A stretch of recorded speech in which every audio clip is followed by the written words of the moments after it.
No, I've been thinking about you. Yeah, yeah, yeah, yeah. I've been thinking about you. Do you think about me still? Do you? Do you? Do you not think so far ahead? 'Cause I've been thinking about forever. What's happening? Friends and family. Hola, amigos y familia. Back in Cola County. Welcome to December. December is upon us. Some might say it's cold. It's cold where I'm at. It's freezing. Colorado is cold already. Snow has trickled in a little bit. There's supposed to be more snow later this week. Fun times. December is here. The cold, it just like switched today and the cold just dumped in. And it makes it feel colder when you're inside all day too, because you're in the heat, you get used to the 70 degrees and you step out in the 30 degree. I think it was 27 today. And it was cold, man. It was cold. And my daughter's going out in a short sleeve shirt. I said, it's cold outside. She said, I'm hot. I said, I know you're inside, kid, man. As soon as you step outside, you're going to be freezing. Get a coat. I don't have a coat. Oh my gosh, you have a coat. Temperature. The temperature is here. It reminded me, I was thinking as I started to record this about the temperature and talking about the temperature a couple months ago. I don't know where my wife was, but I had to Uber to the airport and called an Uber, had my stuff, got in the Uber. Super nice guy. Right off the bat, he just seemed really chill. When you get a good Uber driver, it just changes the whole vibe. And we pull out and we're going through the neighborhood and he's like, how's the temperature? And I said, oh man, it feels pretty good out there. I can't complain. It's supposed to be like 70 today or something. I forget what it was, but I was like, yeah, it's nice. You should get out and enjoy it. And then he didn't say anything. I sat there for a minute and I say it's about 30 seconds. And I was like, oh, in my head, I thought he wasn't talking about the temperature outside. He was like, how's the temperature in the car? Are you comfortable? I'm an Uber driver. I'm making sure that you're having the best ride possible. I don't care about the temperature outside. How's the temperature in the car? Would you like a bottle of water? And I was like, man, then I said it out loud. I said, oh, man, I said, you were asking how the temperature was in the car, right? Not outside. He kind of laughed. He said, yeah. He was like, yeah, but that's okay. You can, I'm interested in the temperature everywhere. So that was, one of those awkward moments, but it makes it less awkward when you just call yourself out right off the bat and you're like, you know what? I was wrong there saying that the temperature was nice outside. You were asking about the car. Just bring it out in the open. Let everybody deal with the awkwardness. So yeah, earlier tonight I went to the rec center. I say the rec center because I don't like saying gym. I don't like the gym folks. The people that are like, "Oh, I went to the gym," and they post all their pictures of working out and sweaty with the bottles and I just worked out. They post from the gym, they post after the gym, and nobody wants to see that. What let me ask you, after gym post folks, what are you trying to accomplish with that post? Because what you're making me do while I'm sitting there eating my fettuccine alfredo is feel bad because I don't want to see that when I'm eating a pizza. So don't I'm eating the pizza and the alfredo at the same time, by the way. I don't want to see it. Just stop with the gym posts. I mean, people have said that before. I thought that was a common thing. And still, there's people on the timeline that are posting from the gym. Nobody cares. Really, I promise you, nobody cares. I posted one time when I ran a 5K because it was the first 5K I ever ran. I trained really hard for it. It was my first post sober, like athletic feat, and I felt really good about that. So I did. I posted that one time. It was a turkey trot, 5K turkey trot. So when you go on my social media and you're like, "Oh, you're saying not to post," and there you go, you posted it that one time. Come on, man. Anyways, I was at the rec center earlier. Where was I going with that? Oh yeah, I was at the rec center earlier, walking around the track. There were the way they've got an indoor track that goes around the top. Down at the bottom is the basketball courts. So I was walking around watching these kids play basketball. And I don't know what this I'm about to sound like an old man yells at cloud. What I don't know what these kids are doing these days. All they shoot are 3-point shots. They never drive to the lane. They play no defense. Granted, it was just pick up recreational basketball. I'm up there like, play some defense, box out. But no, at least try, man. You're obviously there because you like basketball. Work up a sweat. These kids were walking, like literally playing full court. One kid was just half the team was just walking down the court, missing 3-pointers over and over and over. And I'm like, where have we gone wrong? What is it? Is it the NBA that they shoot? I think I read somewhere. I don't watch a whole lot of NBA. I think they shoot a lot from outside in the NBA. And I think that's translated over to kids these days thinking, why go for 2 points when I can shoot a three? Because you can't make the 3-pointer, kid. That's why it's 3 points. It's harder to shoot. Don't do that. Drive to the lane. Nobody's going to stop you. Nobody's playing defense. Drive right to the lane and lay it up. Come on, man. So I started thinking about when I was a kid playing basketball. I thought I'd share some stories with you. We lived in a duplex, and behind our house, it was paved, almost like a small parking lot. We had a little patch of grass back behind that with one big tree in it and a bunch of weeds around it.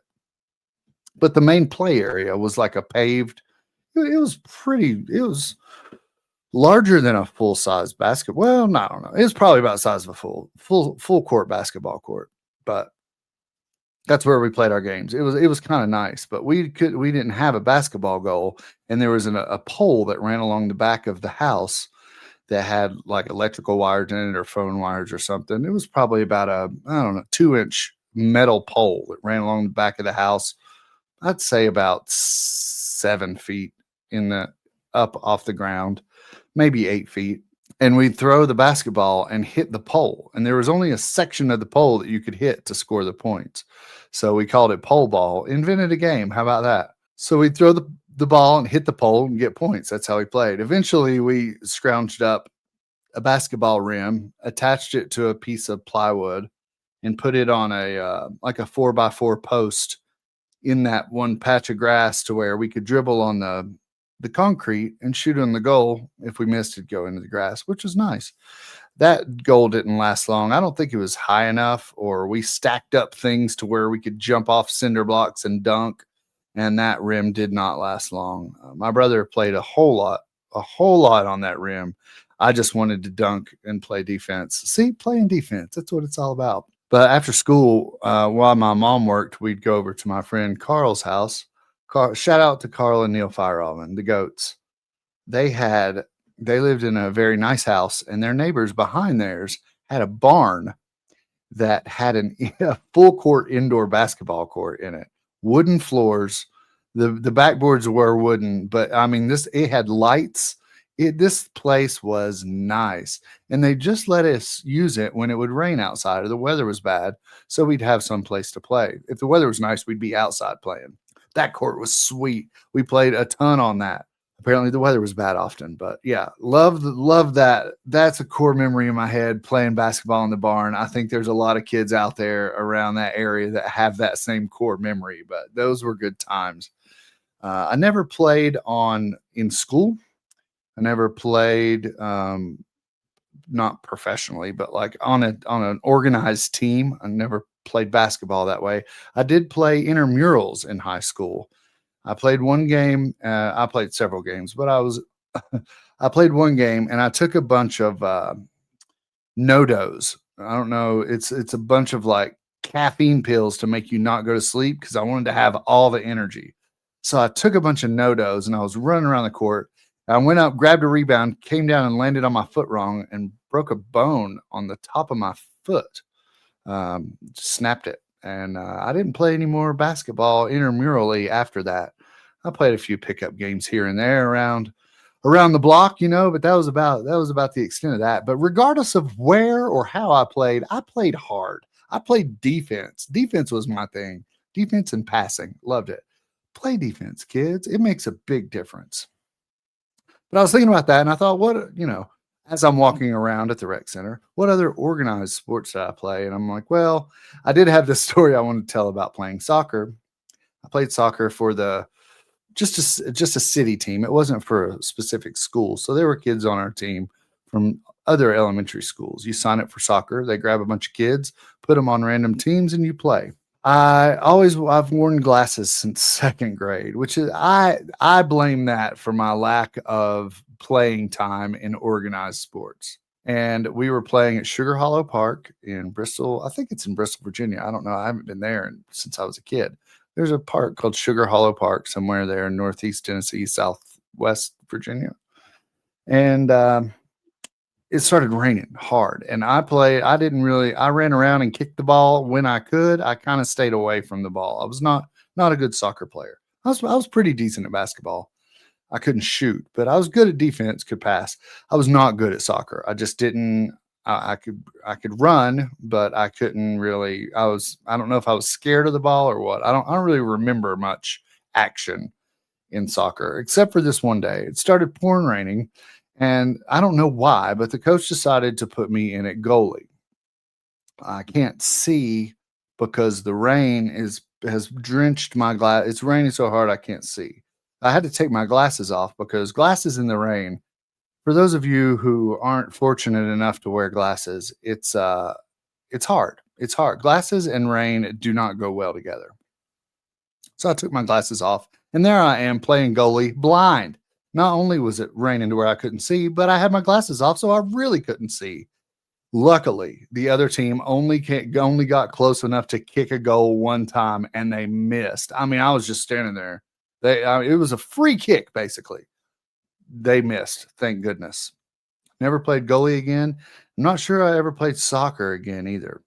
But I was a good looking kid back there. I'm going to try to put my picture from that soccer team as the header to this podcast. If you wherever you're watching or listening, try to see what picture I'm using for this podcast in particular, and you'll see what a great looking athlete I was.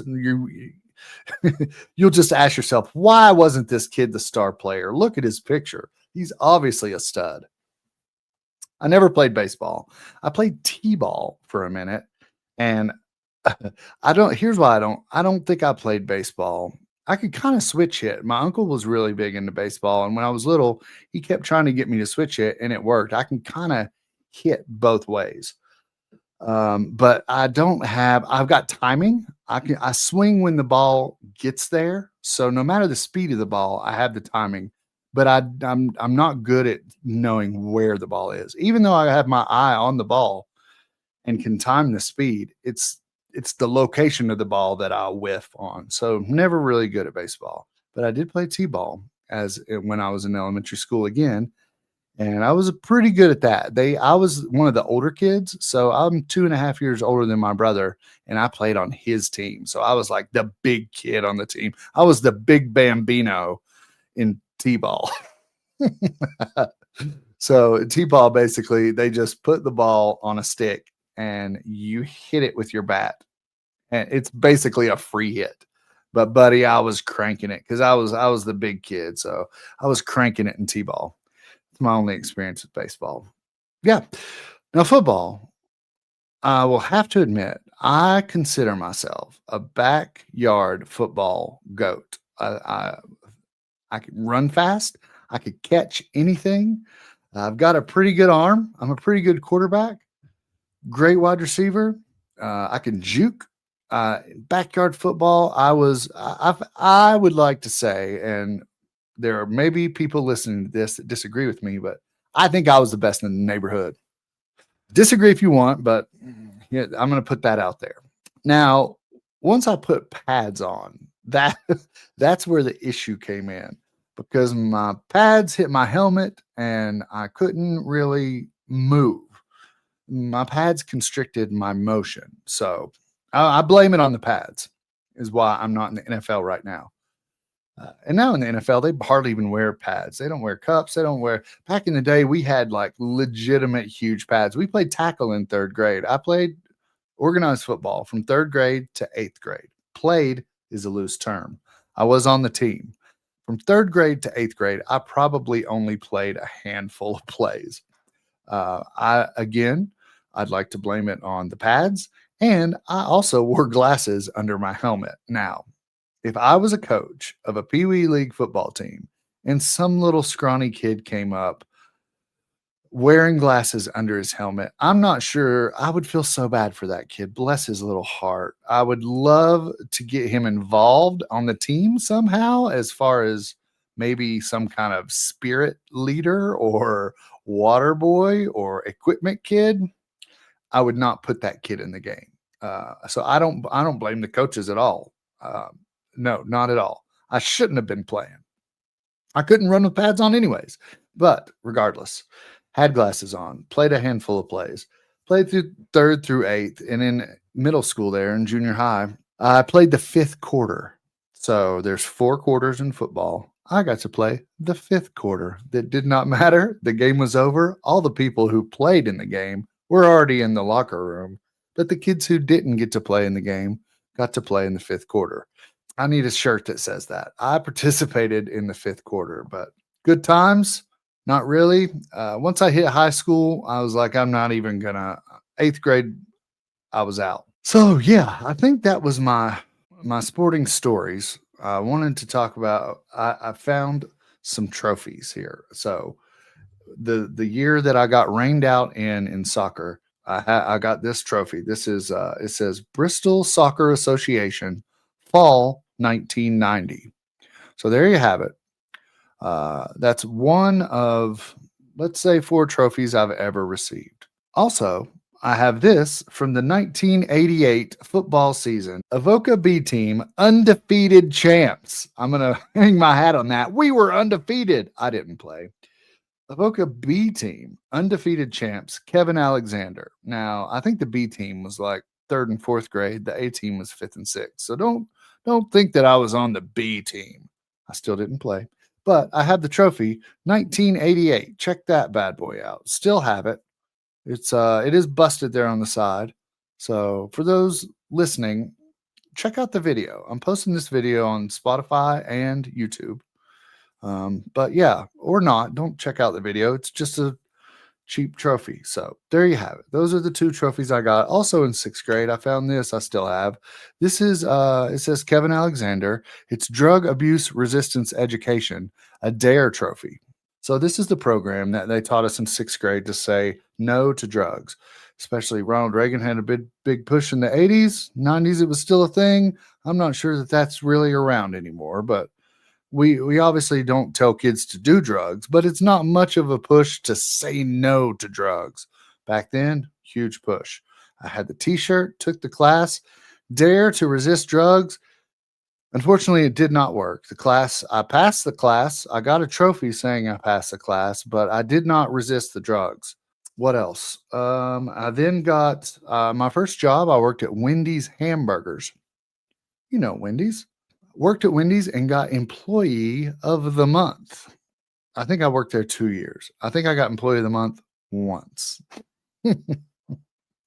So that was another. I don't even think I got I didn't get a trophy for that. I have a picture of my name up on the sign outside the restaurant that says Kevin Alexander, Employee of the Month. So hang my hat on that.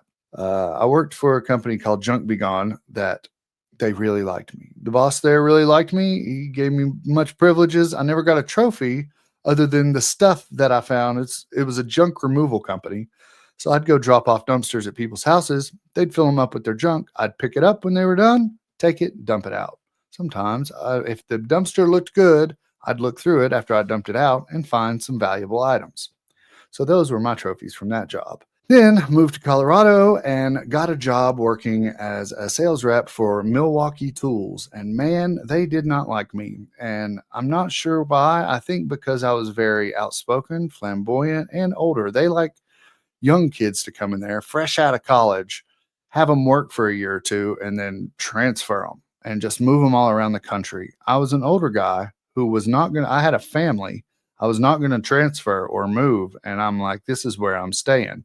For 9 years, I worked for them. So I don't think they were really happy that they hired me. But here it was. I mean, they couldn't really fire me. I guess they could have fired me, but they never did. I never called into jobs. I always showed up, never called in sick. Maybe I went hungover. Maybe I worked still drunk. But that's a story for a whole nother podcast. But I did get one year. So the boss's boss, we were at one of our annual meetings and he's up there. He did not like me at all. We were like oil and water. And he was up there handing out awards. And I'm like, there's no way. I was drunk as a skunk here at this award ceremony. I'm like, there's no way that they're going to that I've won an award. Sure enough, he says my name. I go up there and get the award and go to shake his hand, and he's not even looking. So I'm like completely frozen, and I get straight ghosted on the handshake. So it was awful. My friends were laughing their tails off at that because, yeah, it was funny. I wish I had a video of that. But here's the trophy for that. It says Milwaukee. Top Milwaukee sales growth for a multiple store rep, Kevin Alexander, Western Division 2016. Look at that boy. Look at that bad boy. And whatever material it is made of, set off the detectors at the airport. So when they scan your bag, it flagged it as some kind of like hazardous item. So they had to pull my bag aside, open it up, and go through it all and find this thing and see that it's not a weapon, although it does look like an arrowhead. So it could possibly be a weapon if you used it the wrong way. Other than that, that's it for my trophies. Other than my kids gave me, here it is. I have it right here. Look at this. My kids gave me the world's greatest father. Look at that. I do have another trophy. I'm a winner. The world's greatest father. Love, Avery and Libby, 2017. So I haven't even won the world's greatest father in almost 10 years. Those are my trophies. But you, dear listener, are a winner in life at all times. I appreciate you listening to this podcast always. Thought I'd fill some time with some fun stories, and I hope you've enjoyed it. Until next time, adios.